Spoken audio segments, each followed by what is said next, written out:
ہم سیکھ رہے ہیں کچھ نئی وکیبلری. اب باری ہے ورڈ نمبر 101 کی. مل کر اسے پڑھتے ہیں. gratitude. gratitude meaning to show appreciation, to return kindness.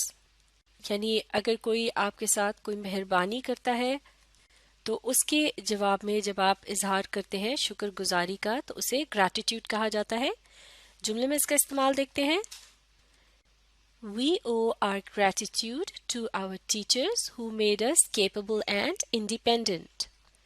اس جملے میں لفظ independent سے مراد ہے وہ شخص جو کہ خود انحصار ہو، یعنی اپنے پیروں پر کھڑا ہو، اس کو کسی سے مدد لینے کی ضرورت نہ پڑتی ہو.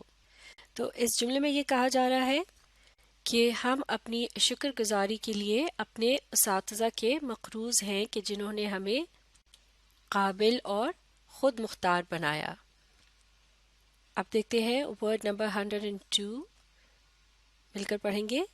گرم میننگ ویری سیریس اور سیڈ، یعنی بہت سنجیدہ یا افسردہ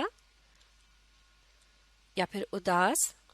sentence after losing the match they left the ground with گرم فیسز، یعنی میچ ہارنے کے بعد وہ اداس چہروں کے ساتھ گراؤنڈ سے رخصت ہوئے.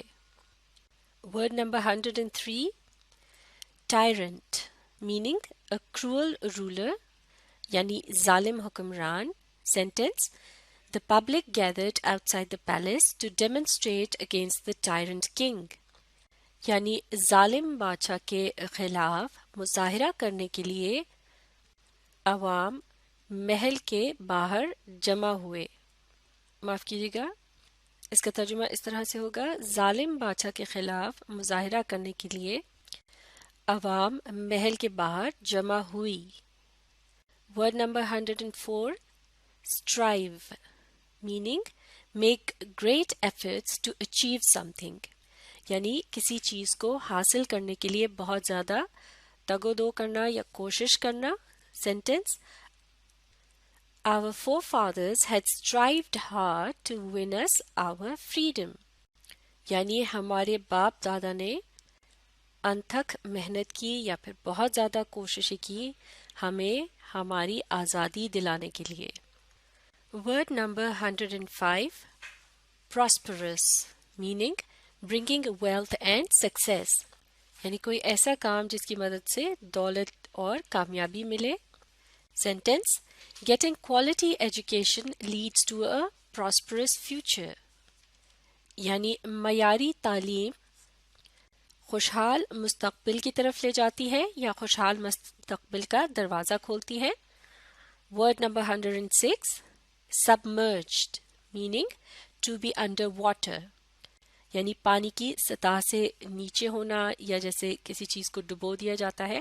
Sentence Rice fields are often submerged in water for a good crop، یعنی چاول کے کھیت اکثر پانی میں ڈوبے رہتے ہیں تاکہ فصل اچھی ہو. یعنی چاول کی اچھی فصل کے لیے چاول کے کھیتوں کو بہت زیادہ پانی کی ضرورت ہوتی ہے، لہٰذا انہیں پانی میں ایک طرح سے ڈبو کے رکھا جاتا ہے. اب ہم پوزیشن 107 پر دو ملتے جلتے الفاظ کو ڈسکس کریں گے. پہلا لفظ ہے ونڈر اور دوسرا ہے وانڈر. جیسے کہ ان کی آوازیں بھی ملتی جلتی ہیں، ان کے سپیلنگ جو ہے یہ بھی خاصے ملتے جلتے ہیں. پہلا لفظ جو ہے اس میں لیٹر او کا استعمال کیا جاتا ہے ڈبلیو کے بعد، جبکہ دوسرا لفظ جو ہے یہاں آپ دیکھ سکتے ہیں اس میں لیٹر اے کا استعمال کیا گیا ہے. پہلا لفظ جو ہے اس کے شروع میں ون کی آواز ہے ONE ون، جبکہ دوسرا لفظ جو ہے اس کے شروع میں WON وان،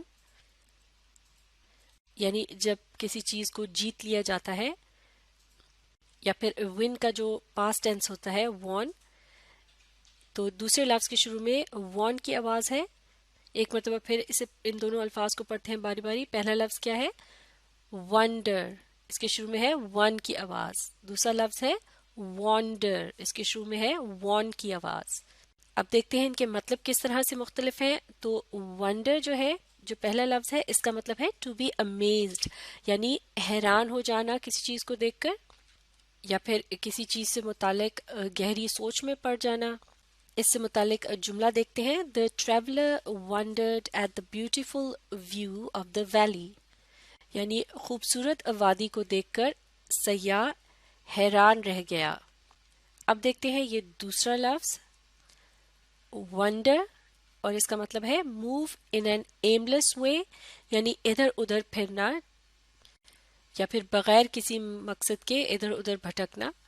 جملے میں اس کا استعمال دیکھتے ہیں، The traveler wandered about in the valley looking for new types of herbs to make medicines، یعنی دوائیاں بنانے کے لیے نئی قسم کی جڑی بوٹیوں کی تلاش میں سیاح وادی میں ادھر ادھر پھرا۔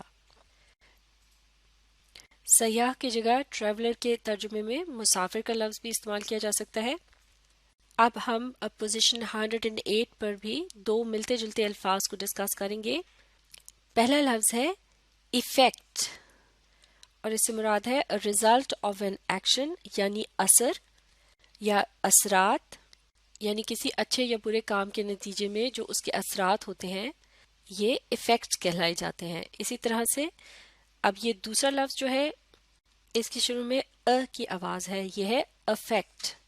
پہلا لفظ تھا ایفیکٹ اور یہ ہے افیکٹ، اور اس سے مراد ہے make a difference to something, یعنی کسی چیز پر اثر انداز ہونا یا کسی کو متاثر کرنا۔ تو پہلا لفظ تھا ایفیکٹ جس سے مراد تھا اثرات۔ اس سے متعلق جملہ دیکھتے ہیں، دی effects of pollution are harmful for both plants and animals، یعنی آلودگی کے اثرات پودوں اور جانوروں دونوں کے لیے ہی نقصان دہ ہیں۔ اور دوسرا لفظ کیا تھا؟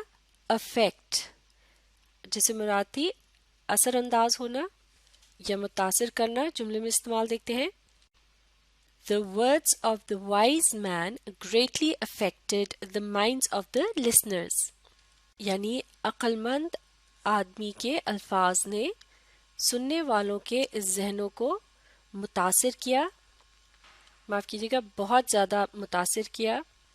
تو لہٰذا ایفیکٹ سے مراد ہے اثرات، جبکہ افیکٹ سے مراد ہے متاثر کرنا یا اثر انداز ہونا۔ Word number 109، virtuous، meaning having high moral standards۔ having high moral standards سے مراد ہے ایک ایسا انسان جو کہ اعلیٰ اخلاق کا مالک ہو، یعنی نیک، پاک دامن یا باضمیر شخص۔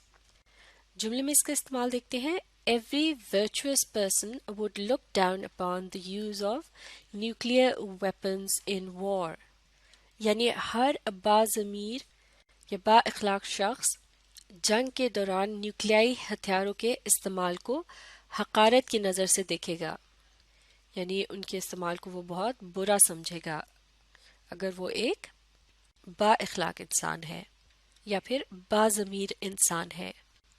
Word number 110، انسیپٹر، meaning one that begins or introduces، یعنی وہ شخص جو کسی نئے کام کو متعارف کراتا ہے یا پھر اسے شروع کرتا ہے۔ Sentence, Syed Sadequain Ahmed Naqvi was known as the inceptor of Islamic calligraphy and murals in Pakistan۔ Calligraphy سے مراد ہے خطاطی، اور میورل سے مراد ہے جب دیوار پر ڈائریکٹ کوئی پینٹنگ وغیرہ بنائی جاتی ہے یا کسی بھی قسم کا مصوری کا کوئی فن پارہ جو ہے اسے دیوار پر ڈائریکٹ جب بنایا جاتا ہے تو وہ میورل کہلایا جاتا ہے۔ تو اس جملے میں یہ کہا جا رہا ہے کہ سید صادقین احمد نقوی پاکستان میں اسلامی خطاطی اور میورل کو متعارف کرانے کی وجہ سے جانے جاتے ہیں۔ صادقین پاکستان کے ایسے مصور رہے ہیں جس پر پاکستان کو ہمیشہ ناز رہے گا۔ ان کی پیدائش 1923 میں ہوئی اور وفات 1987 میں ہوئی۔ اسلامی خطاطی میں انہوں نے ایک نیا انداز متعارف کرایا اور ان کا سورہ رحمان کا جو خطاطی کا نسخہ ہے وہ دنیا بھر میں مشہور ہے. اس کے علاوہ جو میورلز انہوں نے بنائے وہ بے انتہا خوبصورت اور بہت بڑے ہوا کرتے تھے. مثال کے طور پر منگلا ڈیم کے پاور ہاؤس کے لیے انہوں نے جو میورل بنایا تھا وہ تقریباً 200 فٹ جو ہے اس کی لمبائی تھی، اور اسے انہوں نے 3 ماہ کی مدت میں مکمل کیا تھا. اور جس طرح سے ان کے باقی تمام جو کام ہے اس میں ہمیشہ مزدوروں اور محنت کشوں کی جو کوششیں ہوتی ہیں ان کو پورٹری کیا کرتے تھے یہ، یا انہیں دکھایا کرتے تھے اپنی پینٹنگز میں. جیسا کہ ان کا اپنا بھی یہ دعویٰ تھا کہ وہ صرف زندگی کی حقیقتوں سے متعلق پینٹ کرتے ہیں، یعنی ان میں سچ دکھاتے ہیں. اسی لیے وہ خود کو اسپیکر آف ٹروتھ یعنی سچ کہنے والا کہا کرتے تھے. اور نہ صرف پاکستان میں انہیں تمغہ امتیاز اور ستارہ امتیاز وغیرہ ملا، بلکہ اس کے علاوہ بے شمار انہیں اعزازات سے نوازا گیا، اور خصوصاً فرانس میں ان کے کام کو بہت زیادہ سراہا جاتا تھا، اور انہیں کئی ایوارڈز ملے جو کہ پاکستان کے علاوہ فرانس اور آسٹریلیا کی حکومتوں نے بھی انہیں دیے. تو لہٰذا صادقین نے پاکستان میں ایک طرح سے پہلی مرتبہ اور دنیا بھر میں ایک مرتبہ پھر اسلامی خطاطی جو تھی اسے زندہ کیا. تو یہ تھے چند اور نئے الفاظ. انہیں اچھی طرح سے سیکھنے کے لیے آپ اس ویڈیو کو ری پلے کیجیے اور اس کے ساتھ ساتھ پڑھنے، سمجھنے اور لکھ کر پریکٹس کرنے کی کوشش جاری رکھیے. اس سے اگلی ویڈیو میں ہم کچھ اور نئے الفاظ کو ڈسکس کریں گے.